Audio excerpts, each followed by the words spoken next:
Salut tout le monde, j'espère que vous allez bien. On se retrouve pour une nouvelle vidéo. Alors aujourd'hui, j'aimerais vous parler d'une petite lecture que j'ai beaucoup appréciée.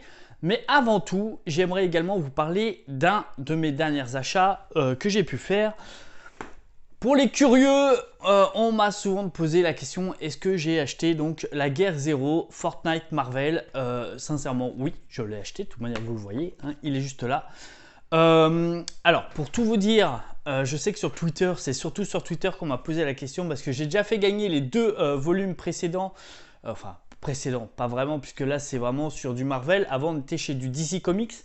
Qu'est-ce que j'en ai pensé? Sincèrement, ne l'achetez pas, à part si vraiment vous êtes vraiment fan hardcore de justement Fortnite. Pourquoi je vous dis ça? Tout simplement parce que la couverture est déjà trompeuse. On va voir, enfin oui et non quoi. On va voir Spider-Man en effet en tant que héros principal de tout au moins de ce numéro-là. Wolverine va faire un bref passage. Les dessins sont assez propres, mais alors le scénario, question plus bidon, il n'y a pas. On retrouve à peu près le même type de scénario que ce que nous avait fait Fortnite, enfin Batman ou Fortnite, enfin voilà, les précédents. Vous avez en effet un petit code qui vous active des items en fait dans le jeu. Sincèrement, j'ai pas trouvé ça folichon. Sincèrement, la seule chose qui en vaut peut-être le coup, peut-être, c'est son prix à 4,20 € je crois. Si vraiment vous aimez l'univers Fortnite et bon, avec un peu d'héros de Marvel, sinon moi je vois pas trop l'intérêt. Donc comme je vous le disais, le héros principal est donc notre Spider-Man qui va essayer de libérer en fait le monde Fortnite avec les règles du jeu comme on a pu le voir en fait dans le premier tome de Batman DC. Voilà, j'ai pas trouvé ça dingue. Comme je vous ai dit, le seul passage que j'ai pu voir avec Wolverine, c'est celui-ci, c'est sur la première page. Donc voilà, si vraiment vous voulez voir de l'action, et voilà, ça sera sans lui. Quelques scènes un peu sympas, mais voilà, j'ai pas trouvé ça foufou. Est-ce que je regrette de l'avoir acheté pour 4,20 €? Je vais vous dire non, parce que bon, j'étais quand même curieux de cette lecture. Maintenant, est-ce que je vais prendre les autres tomes? Je vais vous dire non plus. Parce que pas intéressé quoi, j'ai pas vraiment tripé dessus quoi. Sinon, ce que je voulais surtout vous parler, c'est le journal d'Obi-Wan Kenobi. Alors, pourquoi je voulais vous en parler? C'était une lecture vraiment très sympa, à savoir que là on a pu découvrir un peu ce qui s'est passé pour Yoda, parce qu'il y a certains passages sur Yoda, j'expliquerai un peu plus tard sur cette vidéo, et ce qui s'est passé également pour Obi-Wan, justement, la quête justement de la rencontre avec Luke Skywalker, avec justement son oncle. Que s'est-il passé? Quels sont les liens avec ces différents personnages? Qu'est devenu Yoda justement quand il s'est exilé sur une autre planète? Enfin voilà, qu'est-ce qu'il a fait, qu'est-ce qu'il a rencontré, voilà, et qu'est-ce qui a permis à Luke de devenir justement à la rencontre du chevalier Yoda. Sincèrement, au début, on est sur un prix à 28 €. On voit que sur la couverture, franchement, c'est assez propre. On retrouve vraiment l'esprit un peu Star Wars. Donc, le scénariste est donc Jason Aaron. Donc je ne sais pas si je le prononce bien. Donc pareil, là on a un petit sommaire, un petit globe. Alors pour être sincère avec vous, moi j'ai regardé la série sur Disney+. C'est ça surtout qui m'a fait déclencher à acheter ce bouquin. Sur Disney+, bon, c'est mon avis perso, hein, je trouve que ça manquait peut-être un peu de punch. Justement, on le voit qu'il n'utilise pas forcément la force pour éveiller, tout au moins pour pas que l'Empire puisse voir où il se trouve. Que là-dessus, déjà, on le voit sur les premières pages où il est en train d'utiliser plus ou moins la dissuasion. Enfin voilà, il commence à utiliser la force et ça ne le gêne pas plus que ça. Alors, qu'est-ce que j'ai pensé en fait sur cette première page?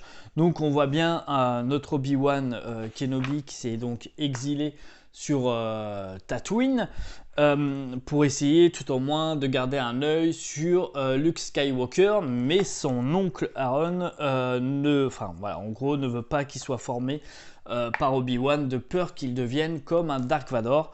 Donc, on va avoir toute une quête on va voir justement que Luke essaye justement de fuir en permanence voilà, sa propre famille en quête d'aventure, hein, tout simplement. Alors est-ce que c'est pas l'appel des Skywalker justement sur ce côté-là? On voit justement la confrontation un peu des deux personnages et je vous avoue que les dessins sont vraiment très propres, sont vachement réalistes.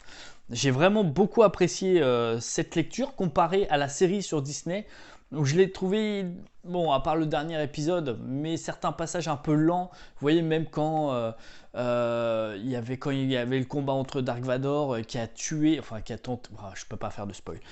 Donc bon, regardez la série et après on en parlera peut-être un peu plus. Donc là pareil, on va voir justement Obi-Wan retrouver ses sabres et on voit le lien justement entre l'oncle et Obi-Wan. On voit qu'il y a quand même son oncle qui essaye d'éduquer Luke Skywalker justement à sa façon et que Obi-Wan essaye de trouver une place pour essayer de former justement Luke Skywalker en tant que futur Jedi. Et on voit justement l'enfant souffrir en fait de ce côté-là, soif d'aventure. Ça, ce sera sur le premier passage. Sur le deuxième passage, on va retrouver Luke Skywalker, donc la guerre secrète de Yoda. Donc là, on va retrouver déjà Luke Skywalker un peu plus grand. Donc il va être, je crois que c'est juste après, oui, c'est juste après qu'Obi-Wan meurt. Il laisse son testament donc à Luke Skywalker où il lui dit grosso modo où il doit se diriger, où il doit se placer pour retrouver justement le maître Yoda. Et à partir de là, on va avoir une petite histoire, enfin une grande partie de l'histoire, justement où se trouve Yoda et justement ce qui s'est passé pour lui dans cette aventure. On va voir qu'il va subir une autre guerre, donc la guerre des rocheux et justement les non-rocheux. Donc on va trouver un peu comme l'Alliance et l'Empire. Mais la lecture, elle a été vraiment très intéressante, elle a été assez riche. J'aurais aimé savoir un peu plus, je ne m'attendais pas spécialement à ce récit-là. Je m'attendais vraiment à quelque chose de plus, voilà, qu'est-ce qu'il a fait, est-ce qu'il a médité, est-ce qu'il a... Voilà, et on voit qu'en fait, ils étaient en communication entre Yoda et Obi-Wan, justement, pour cette nouvelle recrue de Luke. Et on va pouvoir voir que Luke, justement, à la recherche de Yoda, va parcourir également ce monde-là et va découvrir ce que Yoda a pu exercer et utiliser, enfin en gros, utiliser la force pour sauver encore une civilisation. Personnellement, moi, comme je vous ai dit, les planches sont vraiment au top. On peut voir également que Luke réussit un peu son stage comme Yoda a fait précédemment, à sauver également encore cette planète.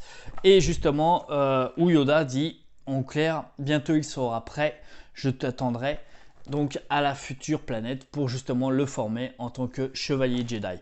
Ce récit était juste complètement top, même si je suis un petit peu, je veux dire un petit peu déçu dans le sens où je m'attendais peut-être à un peu plus d'action par rapport à Yoda ou voir Kenobi.